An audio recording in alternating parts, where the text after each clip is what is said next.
الحين بنجرب المعدة على السيارة الثانية لعملية التأكيد. طبعا ننتبه للسيارة الهايلوكس هذه الربلة موجودة في الباب وليست موجودة في الغمارة، فننتبه للحاجة هذه عند عملية الفتح.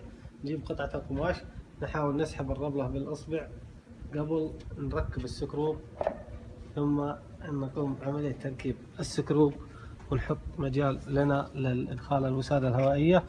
بعدين ندخل الوسادة الهوائية في المكان المناسب، وبعدين نبدأ بعملية النفخ.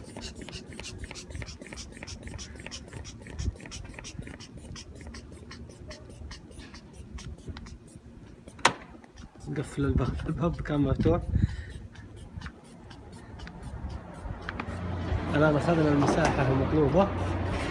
الآن كل المطلوب أن نقوم بعملية إدخال السيخ الحديدي في الفتحة وتوجه ل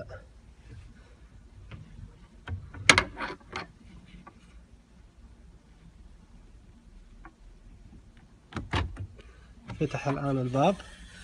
كل المطلوب الآن للحفاظ على الشخص اللي عملية لا يرتد الباب عليه، نقوم بتنسيم الهواء أول قبل فتح الباب. إذا خلص الهواء من الوسادة نفتح الباب فتح عادي. السلام عليكم.